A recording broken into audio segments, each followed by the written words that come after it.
Everyone, आप सबका स्वागत है मेरे यूट्यूब चैनल एजुकेशनल वीडियोस पर। तो आज हम स्टार्ट करने जा रहे हैं चैप्टर 12। चैप्टर 11 हमारा कंप्लीट हो चुका है।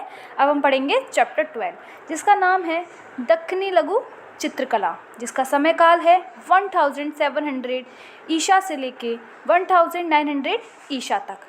आगे देखते हैं। जो चित्र है, जो चित्र देख रहे हैं आप लोग, ये बीजापुर दक्कनी लघु चित्रकला किसका है? नारी और मैना अथवा योगिनी, जिसका समय है 1600 ईसा।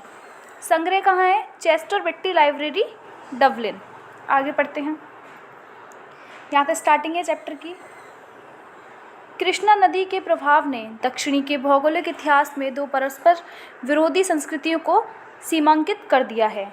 उत्तरी भाग में बहमनी साम्राज्य एवं उसके उत्तराधिकारी राज्य मुस्लिम शासकों 4वीं से 17वीं सदी ईसा तक द्वारा शासित हुए। वहीं दक्षिण में अवस्थित विजयनगर साम्राज्य हिंदू संस्कृति का केंद्र था। 16वीं से 19वीं सदी के मध्य अहमदनगर, बीजापुर, गोलकुंडा, हैदराबाद, बीदर, वेरार, विजयनगर जैसे छोटे छोटे राज्यों में कला केंद्र का निर्माण हुआ।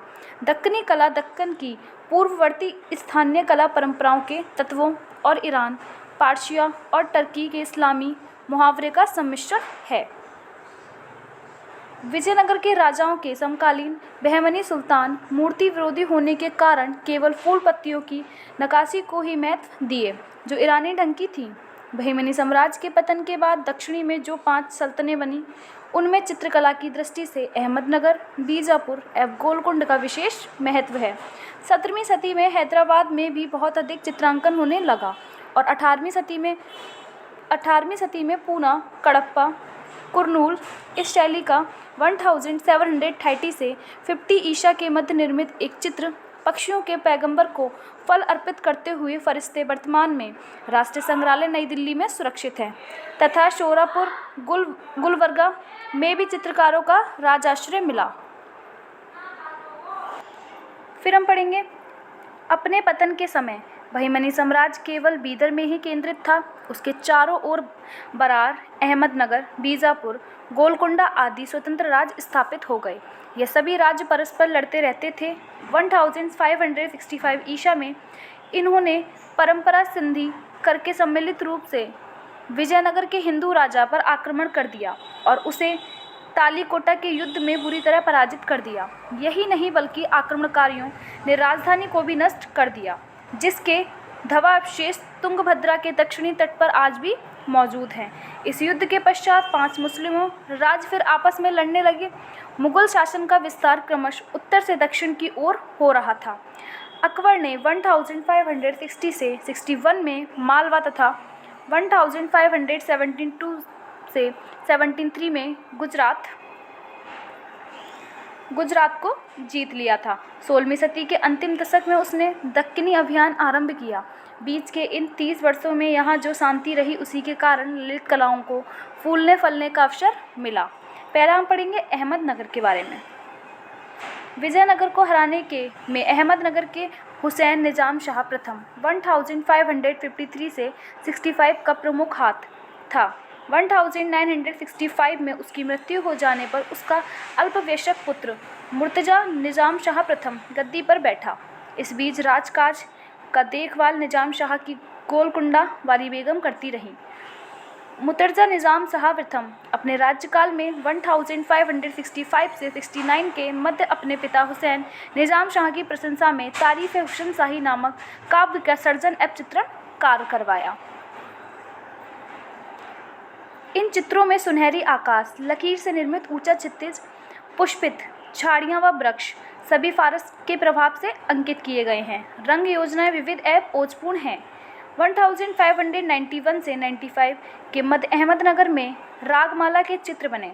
इसमें स्वर्णिम पृष्ठभूमि तथा ऊंचे क्षितिज जो प्राचीन परंपरा में भी अंकित हुए, परंतु स्त्रियों को दक्षिणी भारतीय ढंग की लंबी साड़ी के बजाय घाघरा पहने हुए दिखाया जाने लगा। पारदर्शी ओढ़नी भी बनाई जाने लगी। कहीं कहीं स्त्रियों को पजामा पहने भी अंकित किया गया है। वस्त्रों के किनारे पक्षियों के पंखों की भांति नुकीले तथा कठोर हैं। पुष्पकृतियाँ रंगीन कठपुतलियाँ जैसी नहीं हैं, उनमें स्वाभाविकता दिखाई देती है।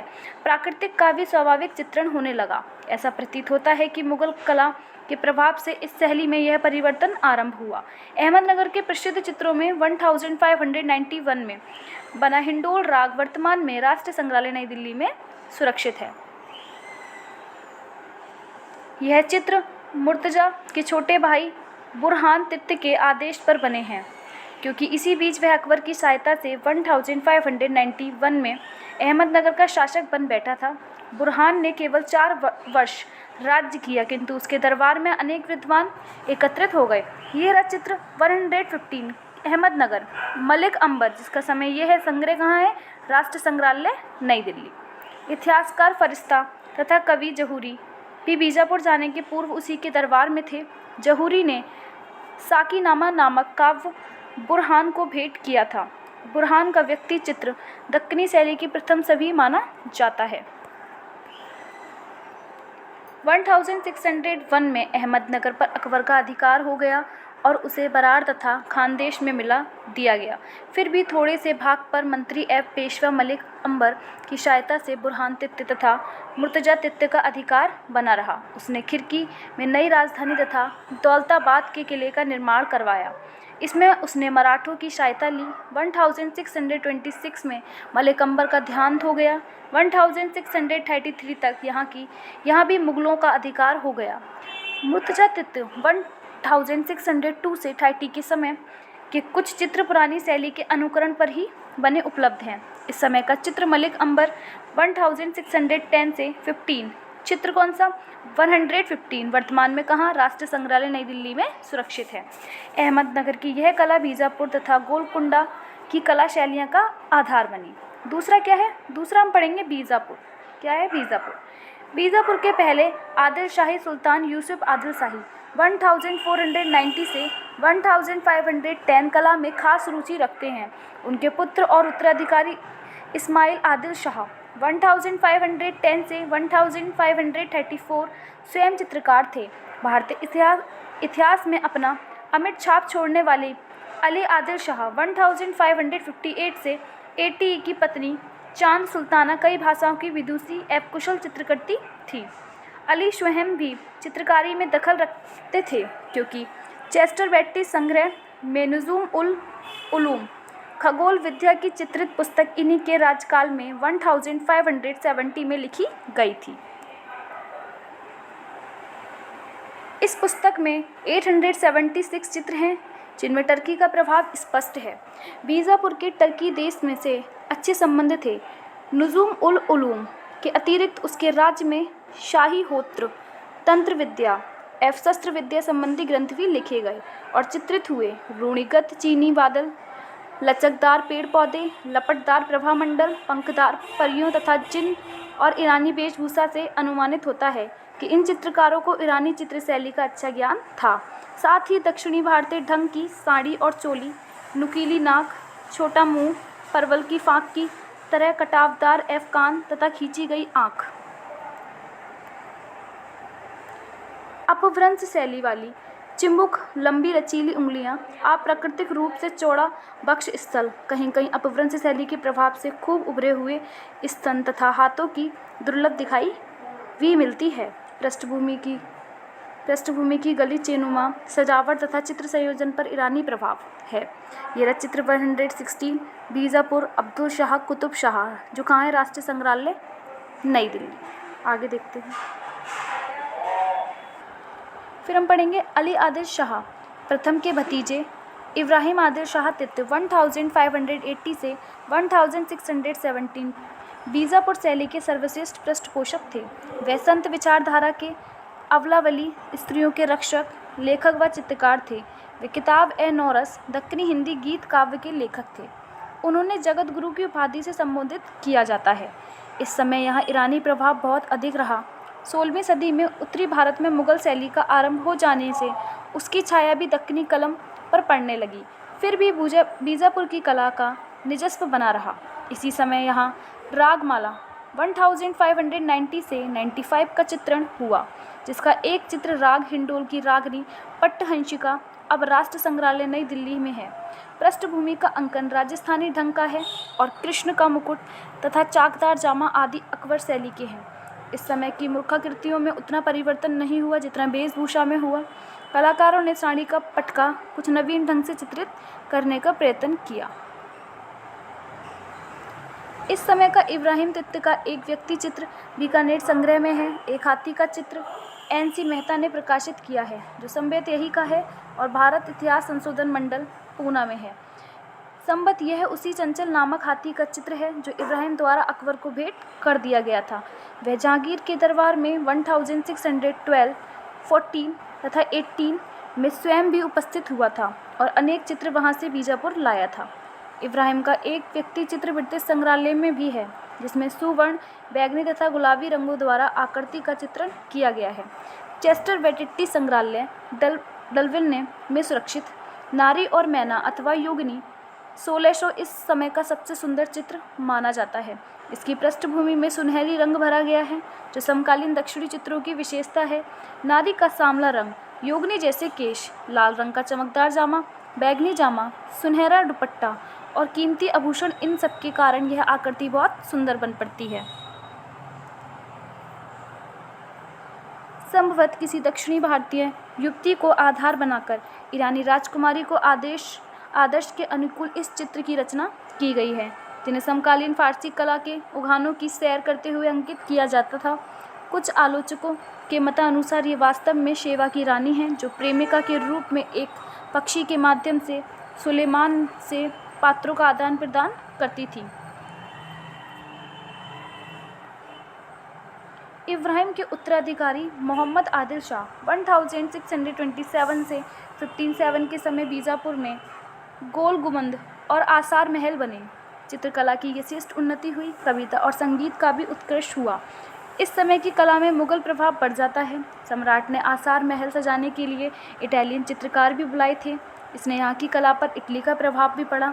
इस समय के अनेक चित्र हिंदू विषयों से संबंधित हैं, जिनसे यह निश्चित हो जाता है कि बीजापुर के सुल्तानों की कट्टरता न थी। अब्दुल शाह कुतुब शाह चित्र 116 का एक व्यक्ति चित्र वर्तमान में राष्ट्रीय संग्रहालय नई दिल्ली में सुरक्षित है।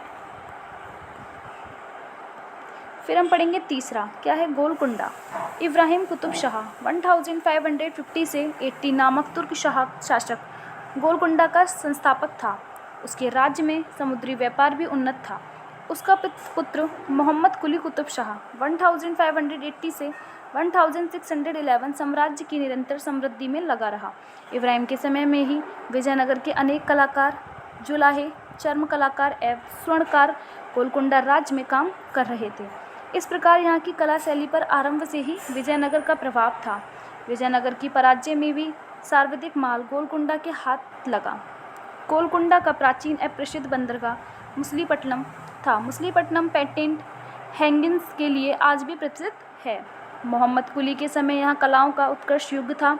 बादशाह स्वयं अनेक कलाओं में रुचि लेता था तथा साम्राज्य की श्रीवृद्धि में लगा रहता था। उसने अपनी बेगम भागमती के सम्मान में 1591 ई में हैदराबाद नामक नगर बसाया तथा उसकी सबसे सुंदर इमारत चार मीनार का निर्माण करवाया। इसी समय लगभग 1605 में से भारत में डच्चू तथा पीछे अंग्रेज का आगमन मछलीपट्टनम के प्रवेश द्वार से हुआ। मोहम्मद कुली कुतुब शाह के पश्चात उसका भतीजा मोहम्मद कुतुब शाह 1611 से 26 गद्दी पर बैठा। उसके समय में अनेक मूर्खाकृतियाँ एवं दरबारी जीवन से संबंधित चित्र बने। उसके दरबार में के एक चित्र में आकाश में हल्का नीला रंग भरकर कुछ गहरे नीले रंग से गोल गोल रेखाएं भर दी गई हैं। सुनहरे खंभों के ऊपर श्वेत मुंडेर एवं जालीदार गवाक्ष स्थापित किए गए हैं। खंभों के बीच बीच के रिक्त स्थानों एवं दरवाजों में गहरा बैगनी रंग भरकर छोटे छोटे फूल जैसी सुनहरी बूटे अंकित कर दिए गए हैं। ये चित्र 117 गोलकुंडा चांद बीवी पोलो खेलते हुए, इसका समय यह है जो संग्रह है राष्ट्रीय संग्रहालय नई दिल्ली। गुलाबी चेहरई तथा लाल, नीले, हल्के हरे एवं श्वेत परिधानों सहित मनाव आकृतियाँ चित्रित की गई हैं। प्राय रस्सियों तथा सेवकों की आकृतियाँ 2.25 चश्म हैं। बाकी सभी महत्वपूर्ण आकृतियों को एक चश्म दिखाया गया है। चित्रों पर मुगल कला का जबरदस्त प्रभाव है। पुष्पकृतियाँ कुछ लंबी बनाई गई हैं। विशिष्ट व्यक्तियों को गोलकुंडा पद्धति का दुपट्टा पहनाया गया है, जो दाईं बगल के नीचे से निकलकर बाएं कंधे पर आगे तथा पीछे छोर किए लटक कर रहता है। यह फैशन गोलकुंडा तथा बीजापुर का है, किंतु अहमदनगर में नहीं मिलता। 1610 तथा 1620 के मध्य दीवान हाफिज की प्रति चित्रित हुई, उनमें भी यह विशेषताएं मिलती हैं। फिर हम पढ़ेंगे गोलकुंडा की कला परंपरा। अबुल हसन 1672 से 87 तक बराबर चली। वह तानाशाह के नाम से प्रसिद्ध था। 1688 में बीजापुर पर भी औरंगजेब का अधिकार हो गया। उसने इन राज्य को समाप्त करने अपने सूबेदार नियुक्त कर दिए, जिनका प्रधान केंद्र हैदराबाद में स्थापित हुआ। इस शैली में अंकित सबसे उत्कृष्ट चित्र चांद बीबी पोलो खेलते हुए, जिसका समय यह है, चित्र 117 है। ये चित्र दक्कन राज्य में बीजापुर की रानी चांद बीबी का है और वर्तमान में राष्ट्रीय संग्रहालय नई दिल्ली में सुरक्षित है। इसके अलावा गोलकुंडा शैली के अन्य प्रमुख चित्रों में हुक्के का आनंद लेते हुए शाहबाज खान कम्बो 1683, संगीत का आनंद लेते हुए राजकुमार 1700 से 25, संगीत का आनंद लेते हुए औरंगजेब का पौत्र बेदार बख्त और दक्कन का गवर्नर 1700, फिर है राग मालकोश 1725, कंस के कारागृह में वासुदेव नवजात कृष्ण को अपने मित्र नंद के घर ले जाते हुए 1700।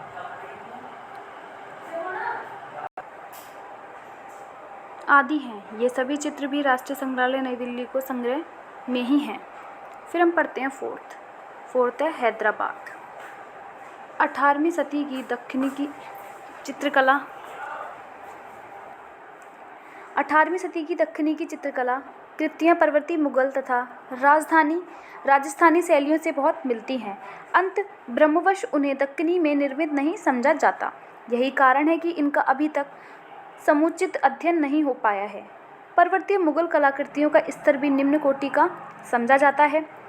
इस कारण से भी इन कलाकृतियों का गंभीर अध्ययन नहीं हुआ है। हैदराबाद की चित्रकला भी इसी कोटि में आती है। हैदराबाद का शासन आसफ जहां प्रथम 1724 से 48 चित्रकला में बहुत रुचि लेता था। औरंगजेब के व्यवहार के कारण भारत के केंद्रीय भाग में कलाओं का निरंतर ह्रास हो रहा था और चित्रकार पंजाब और जम्मू की पहाड़ियाँ रियासतों की ओर चले गए थे। कुछ चित्रकार दक्षिण में भी आए और हैदराबाद में रहने लगे। यहाँ बहुत शांति थी। आसफ जहाँ का अधिकांश समय औरंगाबाद में व्यतीत होता था। अंत हैदराबाद तथा औरंगाबाद दोनों स्थानों पर चित्रकला पनपती रही। इस कला शैली में मुगल शैली के साथ साथ स्थानीय चित्र शैलियाँ, सामाजिक, राजनीतिक, आर्थिक वातावरण तथा गोलकुंडा का प्राचीन कुतुबशाही चित्र परंपरा आदि का समन्वय हुआ था।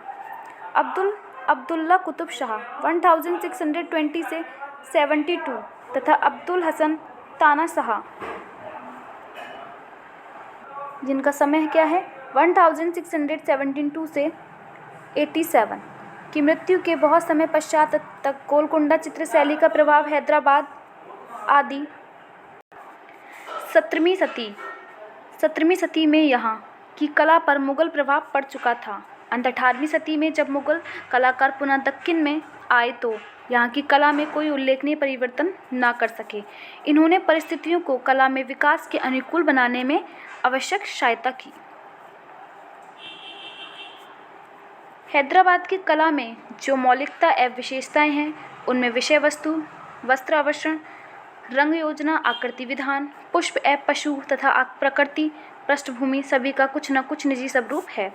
प्राय आश्रयदाताओं, अमीर उमराओं, स्त्रियों, संतों, दरवेशों तथा राग रागनियों के चित्र भी इनके विषय में हैं। तानाशाह के समय छूहे रंगों के अतिरिक्त सुवर्ण का प्रचुर प्रयोग हुआ। शेष चित्रों की पृष्ठभूमि में आम्र तथा नारियल के वृक्ष, फूली हुई चंपा के पौधे, मयूर तथा अन्य पक्षी अंकित हैं।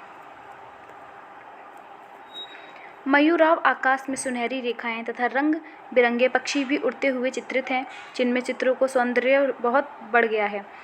नक्काशीदारी, कालीन, तकिए तथा परिधान भी दक्षिण पद्धति पर बनाए गए हैं। आसफ जहां को एक नए नीम आस्तीन जैकेट पहने हुए दिखाया गया है।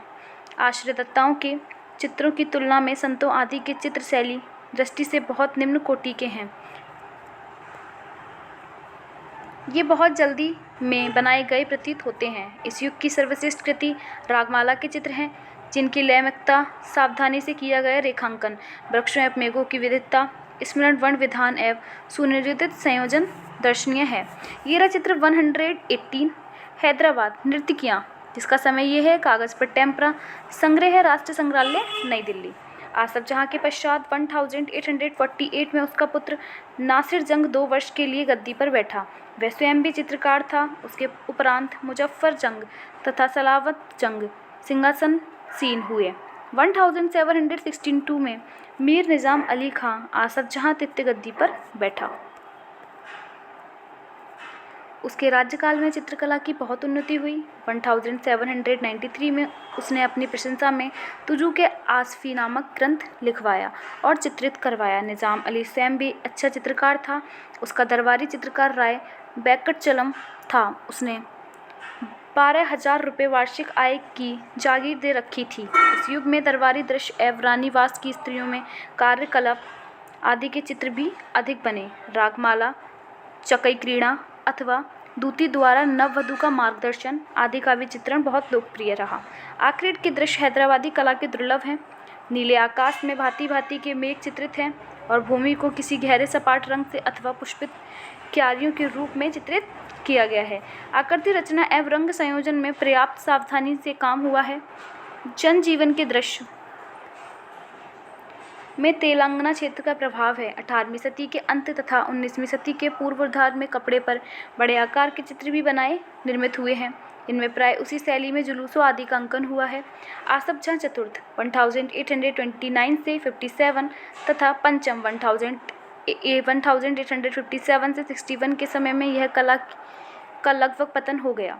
हैदराबाद शैली के हुक्के का आनंद लेते हुए सैनिक 1700 से 25 गुलरुख बानो सखियों के साथ संगीत एवं मदिरा का आनंद लेते हुए 1725 से 30 नर्तकियाँ 1700 से 50 चित्र 118 गुरु नानक 1730 से 40 प्रसिद्ध सूफी संत हजरत निजामुद्दीन औलिया अपने प्रिय शिष्य प्रसिद्ध संगीतज्ञ अमीर खुसरो के साथ संगीत का आनंद लेते हुए 1750 आदि प्रसिद्ध चित्र वर्तमान में राष्ट्रीय संग्रहालय नई दिल्ली में सुरक्षित हैं।